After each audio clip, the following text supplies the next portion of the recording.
Hey guys, this is Justin at the Survivor Review, and today we'll be talking about the newest film in one of the best modern action franchises, and one of my most anticipated movies of the year, John Wick Chapter 3, Parabellum. Now it goes without saying how much I love the John Wick films. Those first two movies are amazing. They're some of the best modern action movies, so I was really hyped for this one. And I saw this movie 2 days ago, and I've been really thinking about it since then, because I do like this movie a lot. There's a lot of awesome, great stuff in here, but I actually had a fair share of issues with it. I didn't quite love it as much as most people have been. I've been reading a lot of stuff online. A lot of people are loving the movie, which is great. It's fantastic. But I don't know. I had more problems with this one than I had with the first two films. So I've been really thinking about this a lot over the past couple days. So this movie begins right where Chapter 2 ended, with John Wick excommunicated and on the run. There's a hit on his head for $14 million, and every assassin wants a piece of it. So the first few minutes is basically him with that 1 hour time frame that Winston gave him to kind of get away, and him just trying to heal himself and find a place to hide in that time before the hour is up, and it's just a free-for-all. So this movie begins incredibly. The first act of this movie is just pure insanity. It's everything you want from a John Wick movie and more. It's perfect, to be perfectly honest. I love it. You got John Wick on a horse taking out people, which I loved. I wish we had more of that. That part was great. And with all the crazy action sequences you expect from these kinds of movies, with incredible choreography, and John Wick using whatever he can find to fight off bad guys. There's one bit, it's the highlight of the entire movie. He's fighting off these guys in this antique shop, and there's a bunch of knives everywhere, and I won't go into detail about it, but that bit is probably the best part of the entire movie. It's great. And so the first half, like I said, you're into it, and you're trying to see him escape, trying to get him get away, and that, unfortunately, is the best part of the movie. And I feel like the next two acts don't quite reach the greatness of that first act. That's kind of one of the flaws with this movie, is that once you get to the middle half and he ends up going to Casablanca, meeting up with Halle Berry's character, it kind of slows down a bit. And then also I feel after that, the action sequences don't quite match what came before it. It was still very well choreographed and looked really good. It just felt a little repetitive and just a little drawn out. They're still better than most action scenes in movies nowadays, so it wasn't bad, but it was just very simple. A lot of just him shooting bad guys in the head, pretty much. And then the fight scenes at the end, some of the main bad guys, I don't know, it wasn't as exciting as some of the stuff we've seen before. Also, another kind of problem is, I'm not sure this would be considered a spoiler. It kind of is, but it kind of isn't. It's something good to know going in, to be honest. Because when this movie was first announced, they were oh, it's the final chapter in the trilogy. It's going to be a trilogy, this will be the last one. But then as time went on, the filmmakers and Keanu Reeves were all oh, we wouldn't mind, doing more. We wouldn't mind doing another one to see how the third one does. So I was okay. So it seems that this movie's going to conclude some stuff, but leave it open-ended for another movie. And it's not like that at all. Most of this movie is set up for the fourth film. And to be honest, without spoiling anything, this movie basically ends on a cliffhanger for the next film. And first off, that was kind of jarring to me, because I was going into this expecting some sort of conclusion, and you don't get that at all.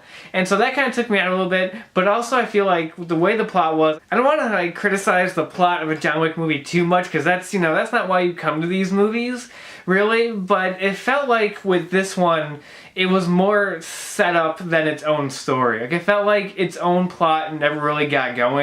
The first act felt it was kind of concluding some bits from the second film, and then the second act was the first real act of this movie, and so there was no real third act to the story, if that makes any sense.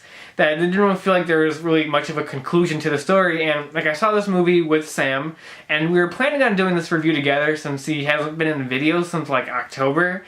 But we ended up he ended up not really wanting to, because he kind of had the same problems I did, a little bit more so too. So he just didn't want to do this video and make it feel like he was just shitting on the movie the whole time, because he did enjoy it, he just had problems with it. But he brought up a really good point, that the second film ends on a cliffhanger as well, but that film still kind of concludes its story by the end. You still see him like defeat the bad guy like in the end, but then you get that cliffhanger of him being excommunicated at the end. You get that little kind of tag for the next film, and this didn't have that. This didn't really have a conclusion to its own story. At least that's what it felt like to me. And like when it ended, I was like, oh, that's what we're doing? Oh, okay. So I do feel like if I saw this movie again, I would like it like a bit more, knowing what to expect, because I wasn't expecting to go that way, and it was kind of like bummed me out a little, because it just kind of felt like sequel bait and not as much of like concluding, you know, its own story.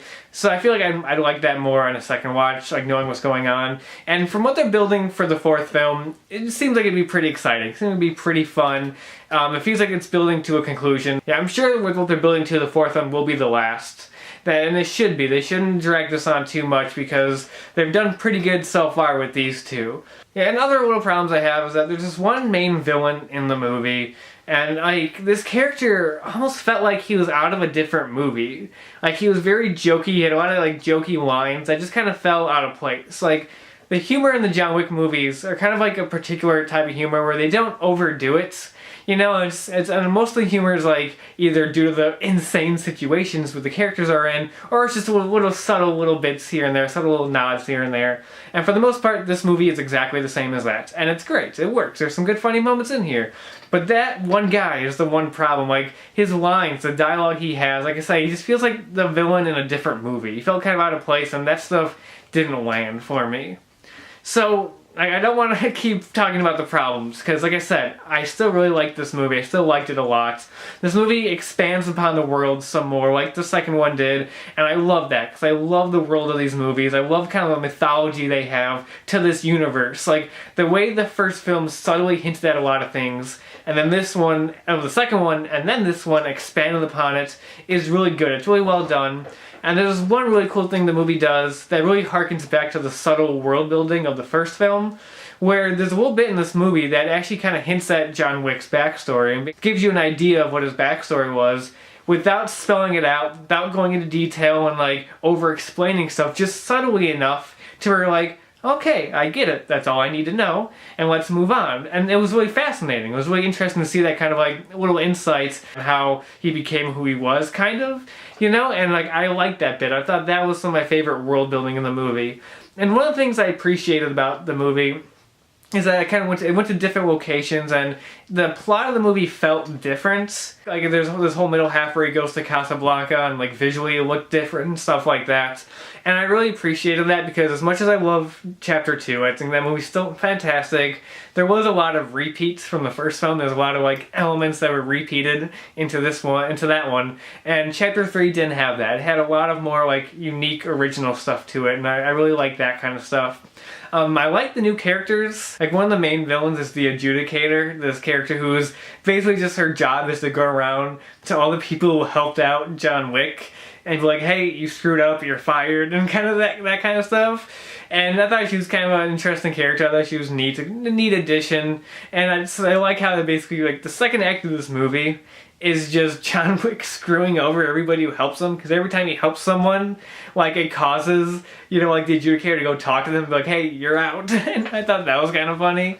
And then you have Halle Berry in the movie, who, like, I've never had a huge problem with Halle Berry as an actress. Like, I never thought she was great or anything, but I never had, like, the hate for her that most people do. And when she was cast in the movie, I wasn't one of those people that was like, oh, God, it's ruined. I was like, yeah, you could probably pick someone better, but, you know, we'll see what happens.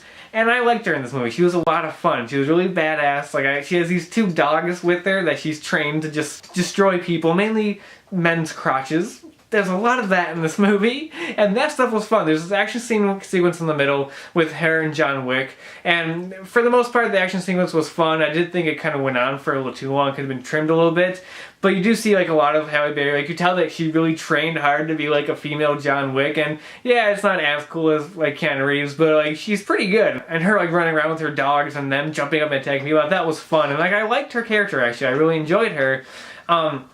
Kind of leads to a little bit main problem is that she's really not in the movie much. She just appears in that, like, middle parts. And when the movie ended, like it kind of retroactively kind of made that middle part a little less cool with her, because it kind of made me think like, oh, does that mean that like a lot of the stuff of showing off her in the middle of this movie, was that just like showing her off so she can come back in the sequel and be like a main part of the storyline of that one? You know what I mean? Like it kind of, I don't know, it felt like, again, too much setup and not as much like payoff for this movie.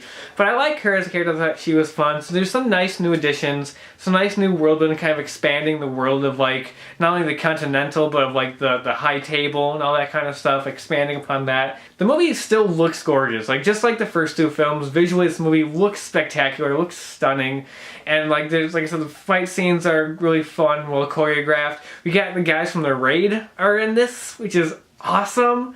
Again, you could tell that like they must have had some sort of influence with like the fight choreography, because like a lot of the fights in this movie felt very Raid-esque, very reminiscent of the two Raid films. So that was cool. I like seeing them in there. So there's a lot of stuff to like in here, but like I said, there's also like a fair amount of issues that take this movie down for me. And like I wish I loved it as much as like everyone else has been, but like I said, once you get past that first act, the movie never tops that first act. The first act is still the best part of the entire film. It's kind of like the reverse Rogue One, where, you know, with Rogue One, the first two acts are like alright, but not that great, but the third act is like amazing. It's like the reverse of that. You know, the first act of John Wick 3 is amazing, and then the last two, kind of fizzles a little bit. Like I said, the plot seemed like a lot more setup for the next film than telling its own story. Overall, I guess kind of a mixed bag. I'm still interested to see what they do next in the next one. I'm not as hyped for it as I was, say, going into Chapter 2 or Chapter 3. I'm not nearly as hyped for that, but I'm still definitely interested in, like, I still think, like, John Wick is probably the best pure action series, like, of recent times. You know, even with the flaws of this one, I still think it is, and will still go down in history as one of the best action franchises, regardless. I do wish they would have, you know, capped it off at this film and made it like a good trilogy and left it at that. I think they would have been a lot more satisfying, but it's interesting to see where the fourth one goes. The fourth one should be a fun, crazy action movie like the first three have been. Are services still off limits to me? What do you need? Guns. Lots of guns. I do want to see this movie again, and I really hope that when I do, my opinion will improve and I'll like it a bit more, but, you know, we'll have to see, only time will tell. But either way, though, that's John Wick Chapter 3, Parabellum, and that's about it for now, and until next time, I'll talk to you guys later.